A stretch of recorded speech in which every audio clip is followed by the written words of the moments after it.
दोस्तों, जरा सोचिए, अगर नबी योना ने परमेश्वर की बात ना मानी होती, अगर वह निनावे नगर जाकर चेतावनी न देते, तो उस महान नगर का क्या होता?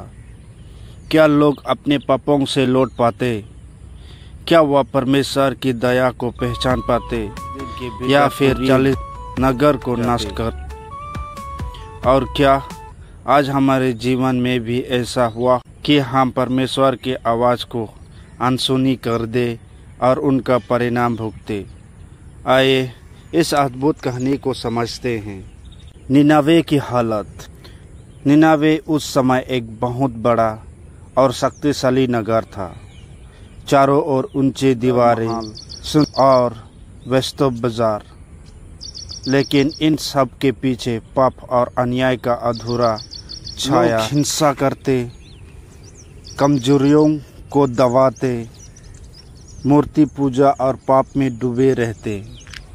उनकी दृष्टि इतनी बढ़ गई थी कि परमेश्वर का न्याय निश्चित था। योना की जिम्मेदारी। परमेश्वर ने योना को आदेश दिया था, जाओ निनावे जाकर उन्हें चेतावनी दो, काहे कि अगर वह अपने पापों से नहीं लौटते तो 40 दिन में निनावे नगर नष्ट हो जाएगा। लेकिन अगर योना ने परमेश्वर की इस आज्ञा को अनसुना कर दिया होता तो निनावे को सच्चाई सुनने वाला कोई नहीं होता।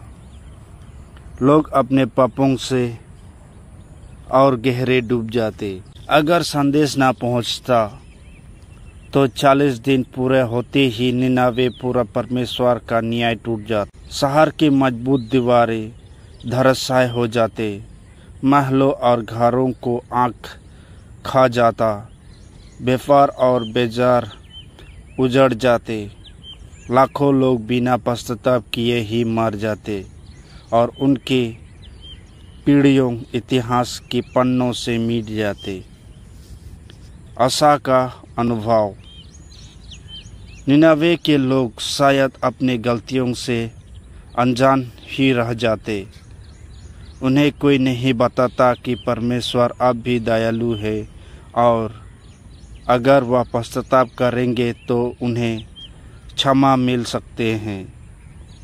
योना का संदेश न मिलने के कारण वह सोचते रहते कि अब ठीक है और अंत में अचानक न्याय का सामना करना पड़ता।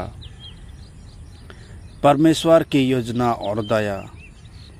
इस कल्पना से हमें यह सीख मिलती है कि परमेश्वर का हर आदेश किसी कारण से होता है। योना का निनावे जाना केवल उनकी परीक्षा नहीं था, बल्कि लाखों लोगों की जीवन और आत्माओं का सवाल था।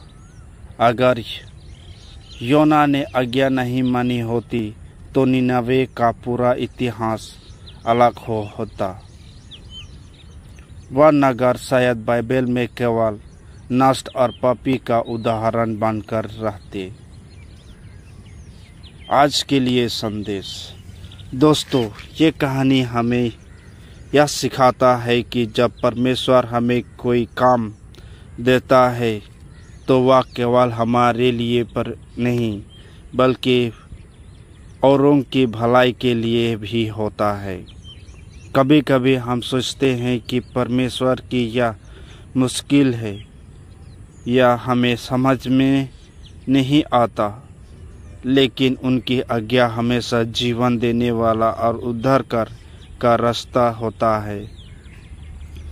अगर योना ने हार मान ली होती तो निनावे का अंत निश्चित था, लेकिन जब उन्होंने अनंत आज्ञा मानी तो पूरी नगर बच गया।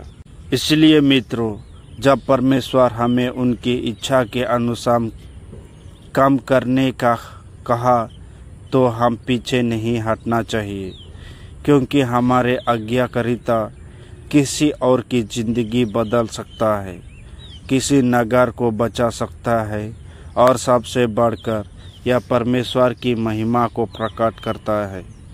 तो आइए योना की इस कहानी से सीख के अगर हम परमेश्वर की आवाज़ सुनने और उनकी राह पर चले तो चमत्कार हो सकता है, और अगर अनसुनी करे तो विनाश सामने खड़ा हो सकता है। धन्यवाद दोस्तों।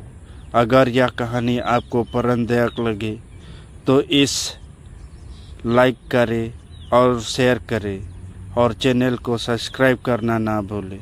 परमेश्वर आपको आशीर्वाद दे। धन्यवाद।